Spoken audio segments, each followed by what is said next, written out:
नमस्कार, मैं हूं पंडित संतोष कुमार भारद्वाज।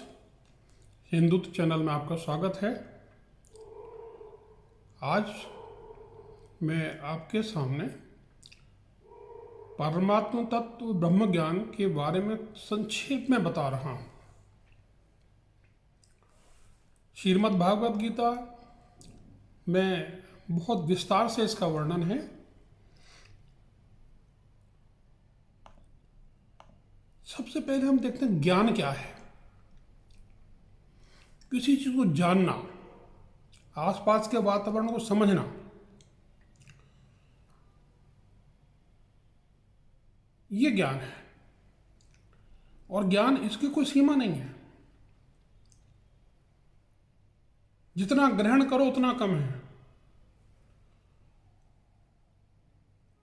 परमात्म तत्व ब्रह्म ज्ञान के बारे में, परमात्मा के बारे में भगवान शिव जानते हैं, कुछ कुछ जानते हैं, परंतु पूरा समझना ये किसी के लिए संभव नहीं है। ज्ञान से बुद्धि मिलती है, नई दिशा मिलती है। अगर ज्ञान है तो कोई चीज कठिन नहीं है। अगर कोई बुरा व्यक्ति वो भी ज्ञान को ग्रहण कर लेता है, अज्ञान को छोड़ देता है, उसकी भी नैया तर जाती है। अपने चरित्र में उतार लो, जिंदगी बदल जाएगी पूरी। ज्ञान केवल सुनने तक ही सीमित नहीं है, उसको आचार में, व्यवहार में, जीवन में उतारना होता है। हमारा जो लक्ष्य है उसकी प्राप्ति में भी वो सहायक है। जब भी मिले, जैसे भी मिले, जिस माध्यम से भी मिले, उसको ले लो, संकोच मत करो। कभी कभी हमको अपने से छोटे व्यक्ति से ऐसी बातें सुनने को मिल जाती हैं, हम आश्चर्य करते हैं, परंतु क्योंकि उसमें तत्व है हम उसको ग्रहण कर लेते हैं। अब जो परमात्मा का ज्ञान है वो है सात्विक ज्ञान। जो भेद ज्ञान है वो राजसिक है, और जो अतात्विक है वो तामसिक है। ज्ञानी व्यक्ति अभिमान से शून्य होगा, दंभ नहीं होगा उसके अंदर। अहिंसा, क्षमा, सरलता, गुरु सेवा, बाहर भीतर की शुद्धि, अंतकरण की स्थिरता, उसका मन, इंद्रिय, शरीर का निग्रह, कंट्रोल करना, विषय भोगों में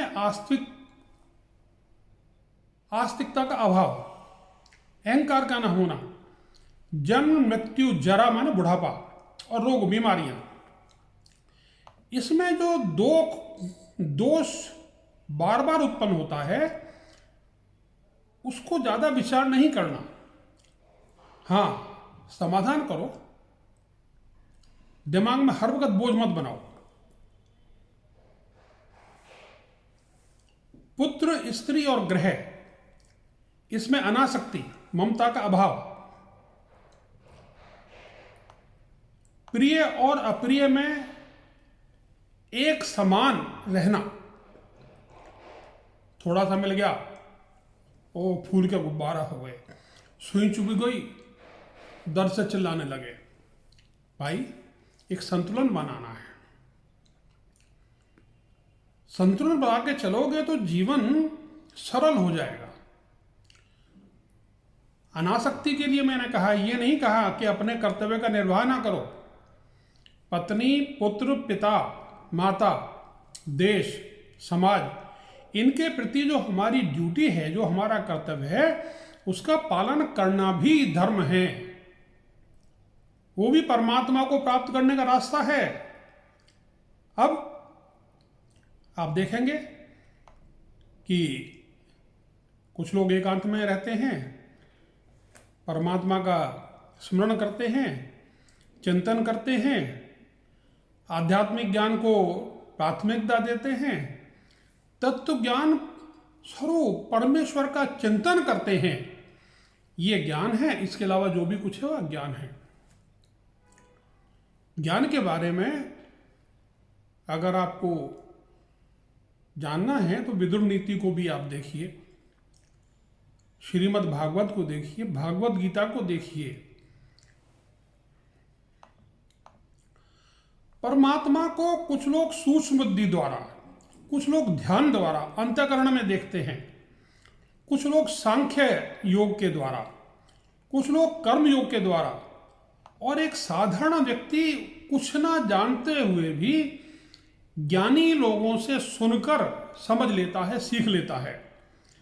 सत्संग करने वाला भी उपासना माध्यम से संसार सागर को पार कर जाता है। परमात्म तत्व क्या है?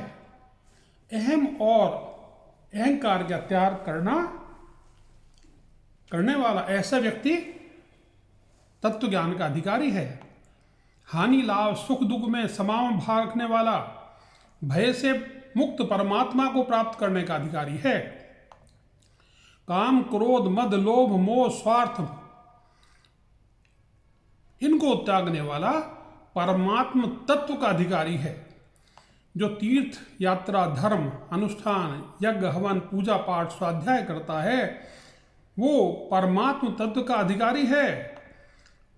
जो परोपकार करता है, समाज सेवा करता है, परमात्म तत्व का अधिकारी है।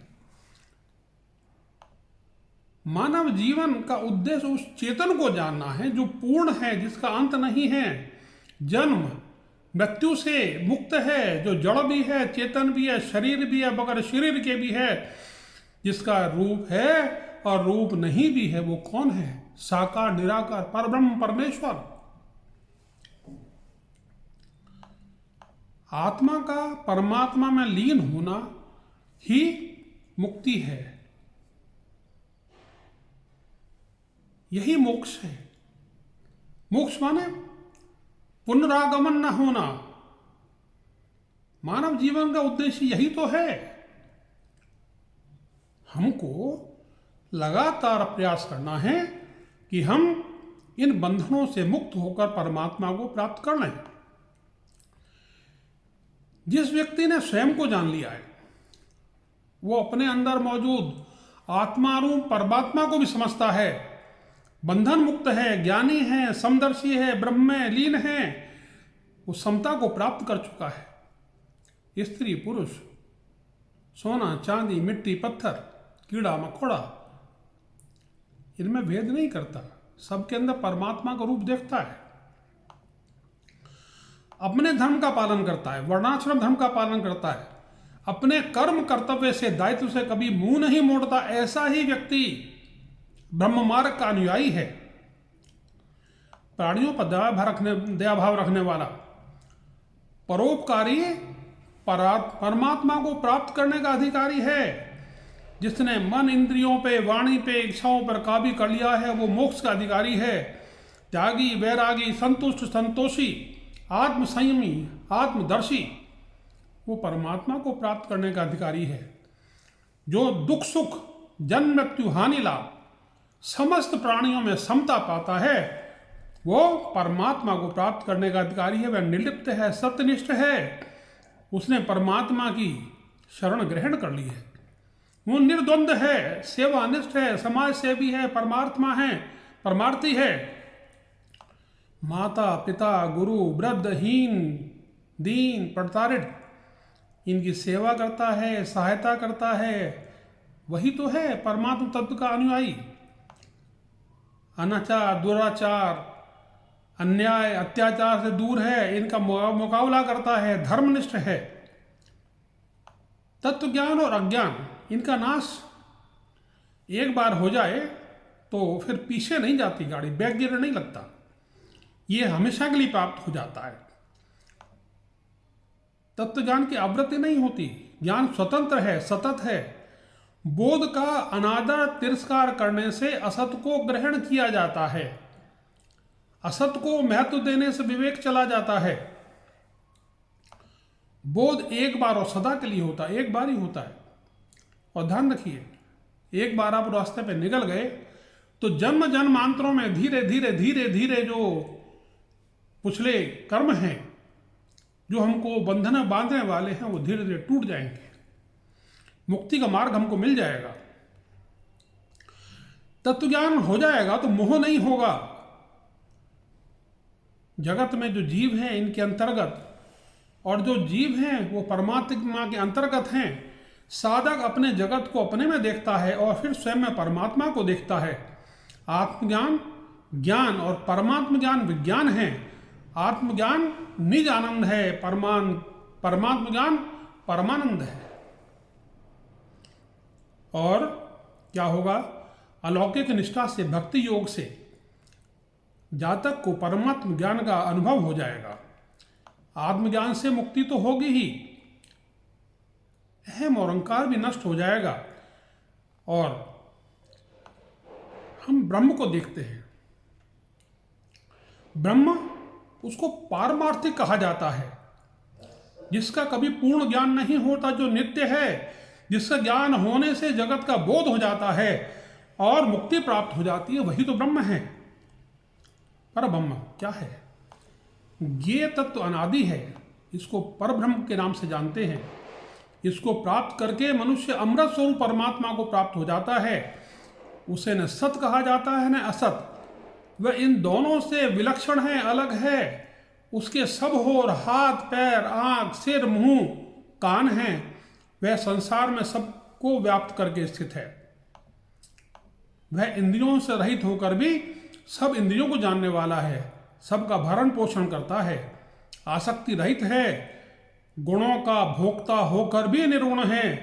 वह परमात्मा सभी प्राणियों के बाहर और भीतर विद्यमान हैं। चर अचर सभी उसके रूप हैं। सूक्ष्म होने के कारण वह अविज्ञ है, वही निकट है वही दूर है, विभाग रहित है, आकाश की भांति अखंड रूप से सर्वत्र परिपूर्ण है। भूतों में विभक्त पृथक पृथक स्थित हुआ ज्ञान लगता है, प्रतीत होता है। और विष्णु रूप में वो प्राणियों का पोषक है, रुद्र रूप में वो संराहक है और ब्रह्म रूप में वो उत्पन्न करने वाला है। सूर्य रूप में वो सभी की ज्योति है, प्रकाशक है, अंधकार का नाश करता है, अज्ञान में अंधकार को खत्म करता है। वह परमात्मा ज्ञान स्वरूप जानने के योग्य, वह तत्व ज्ञान से प्राप्त होने वाला और सबके हृदय में स्थित है, सबके हृदय में स्थित है। परमात्मा को कुछ लोग बुद्धि से देखते हैं, ध्यान से देखते हैं, अंतःकरण में देखते हैं, कुछ लोग सांख्य योग से देखते हैं और कुछ लोग सत्संग में जाकर बहुत कुछ ग्रहण कर लेते हैं।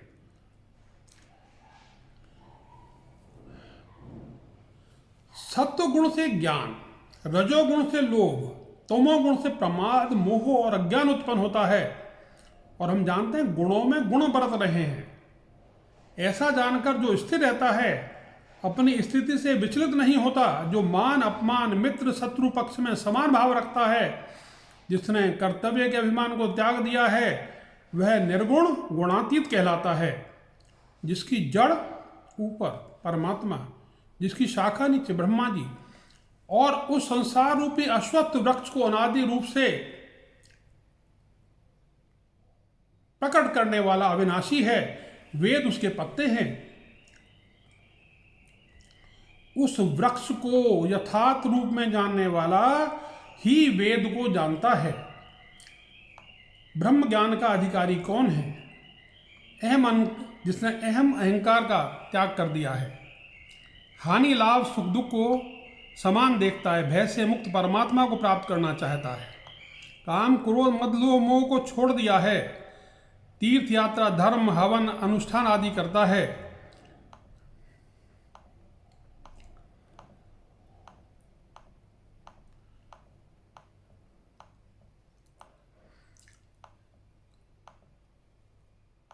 अब मैं थोड़ा आगे बताऊंगा।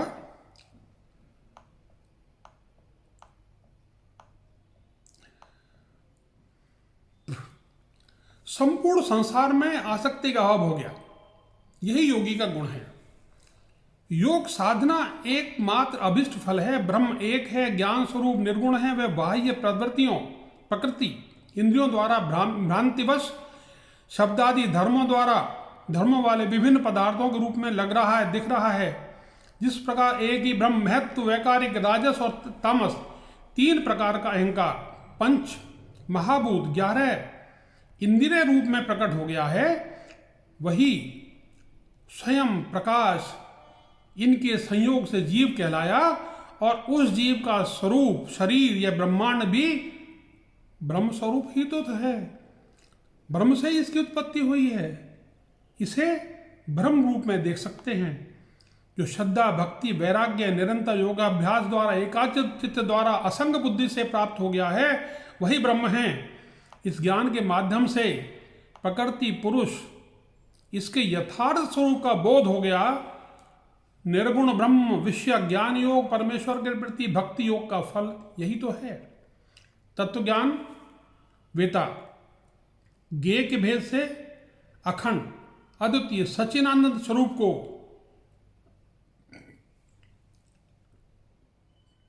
ही हम ज्ञान स्वरूप तत्व कहते हैं। उसे कोई ब्रह्म से नाम से जानता है, कोई परमात्मा कहता है, कोई ईश्वर कहता है, कोई परमेश्वर कहता है, कोई परब्रह्म परमेश्वर कहता है। और यही श्रीमद् भागवत के अंदर लिखा हुआ है। ब्रह्म ज्ञान क्या है? सच्चिदानंद स्वरूप श्री कृष्ण सनातन है, न आदि है, न अंत है और न बीच में है, वो सब जगह विस्तृत है। वही इस संसार के कारण रूप प्रधान और विषय के नियामक परमेश्वर हैं।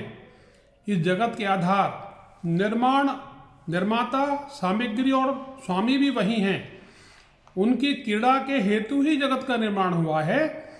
यह जिस समय जिस रूप में भी जो कुछ हो रहा है, होता है, वही परमेश्वर है। इस जगत में प्रकृति रूप भोग्य और पुरुष से भोक्ता और दोनों से परे, दोनों का नियामक साक्षात भगवान यही तो है। इंद्रियातीत, इंद्रियों से अलग, जन्म आस्थित आदि विकारों से मुक्त परमात्मा इस चित्र विचित्र जगत का निर्माण करता है। इसमें उन्होंने आत्म रूप में प्रवेश किया है। हमारे अंदर भी तो वही बैठा है। वे ही प्राण क्रिया शक्ति, जीव ज्ञान शक्ति के रूप में इसका पालन पोषण करते हैं। क्रिया शक्ति प्रधान प्राण आदि में जगत की जो वस्तुओं की सृष्टि की सामर्थ्य है, वह इन वस्तुओं की नहीं है, अब तो उस ईश्वर की है। क्योंकि वे परमात्मा के समान चेतन नहीं है, अपितु अचेतन हैं, स्वतंत्र नहीं परतंत्र हैं। उन चेष्टाशील प्राण में आदि में केवल चेष्टा मात्र है, शक्ति नहीं है। शक्ति तो प्रभु की है। चंद्रमा की कांति, अग्नि का तेज, सूर्य की प्रभा, नक्षत्र और विद्युत का स्फुरण, पर्वतों की स्थिरता, पृथ्वी की साधारण शक्ति, वृत्ति, गंध, रूप, ये सब प्रभु ही तो हैं। जल में तृप्त करने, जीवन देने, शुद्ध करने की जो शक्तियां, वे परमात्मा के स्वरूप हैं। जल और रस भी वही हैं। इंद्रिय शक्ति, अंतःकरण की शक्ति, शरीर की शक्ति, उनका हिलना डुलना, चलना फिरना, ये सब वायु की शक्तियां सब उन्हीं के द्वारा तो हैं, वही तो है। ये दिशाएं उनका, आकाश भी वही हैं। आकाश और उनका आश्रयभूत स्फोट, शब्द तन्मात्रा, परावाणी, नाद, पश्यंती, ओंकार, मध्यमा, वर्ण, अक्षर एवं पदार्थों का अलग अलग निर्देश करने वाला पद, रूप, व्याखरी, वाणी भी वही हैं। इंद्रियां, उनकी विषय प्रकाशनी शक्ति, अधिष्ठात्व देवता वही हैं। भूतों में उनका कारण तामस अहंकार, इंद्रियों में उनका कारण तेजस अहंकार और इंद्रियों के अधिष्ठात्व देवताओं में उनका कारण सात्विक अहंकार तथा जीवों के आवागमन का कारण माया भी तो वही है। जैसे मिट्टी और वस्तुओं के विकार, घड़ा, वृक्ष आदि में मिट्टी निरंतर वर्तमान है, वास्तव में वे मृत्यु का स्वरूप ही हैं। उसी प्रकार जितने भी विनाशवान पदार्थ हैं, उनके कारण रूप में अविनाशी परमात्मा तत्व ही मौजूद है। वास्तव में वे उनके ही रूप हैं। सत्व, रज, तम, ये तीनों गुण और प्रकृतियां, प्रवृत्ति परिमाण महत्व आदि परब्रह्म परमात्मा में वे ही माया के द्वारा कल्पित हैं। जितने भी जन्म, अस्थि, वृद्धि, परिमाण आदि भाव विकार हैं, वे प्रभु से सर्वथा अलग नहीं हैं। इनमें प्रभु की कल्पना कर ली जाती है तो वे इन विकारों के अनुगत जान पड़ते हैं। कल्पना की निवृत्ति हो जाने पर निर्विकल्प परमार्थ स्वरूप से वही रह जाते हैं। ये जगत सत्व, रज और तम, इन तीनों का गुणों का प्रभाव देह, इंद्रियां, अंतकरण, सुख दुख, राग, भोला, भोग, लोभ आदि उन्हीं के कार्य हैं। इनमें जो अज्ञानी परमात्मा का सर्वात्मा स्वरूप नहीं जानते, वे अपने देहाभिमान रूप के ज्ञान के चक्कर में कर्मों के फंदे में फंसकर बार बार जन्म लेते हैं। मनुष्य को प्रारब्ध के अनुसार इंद्र आदि के सामर्थ्य के युक्त अत्यंत दुर्लभ शरीर का प्राप्ति होती है। होता क्या है, मायावश वो असावधान हो जाता है, स्वार्थ परमार्थ में लग के पूरी जिंदगी बिता देता है। मनुष्य को शरीर के संबंधी अहंता, ममता रूप स्नेह के फंदे से परमात्मा ने ही फांस रखा है। वे जन्मा हैं, अपनी बनाई हुई मर्यादा की रक्षा करने के लिए वो अवतार ग्रहण करते हैं। वे अनंत हैं, एक रूप सत्ता है। नमस्कार, फिर मिलेंगे।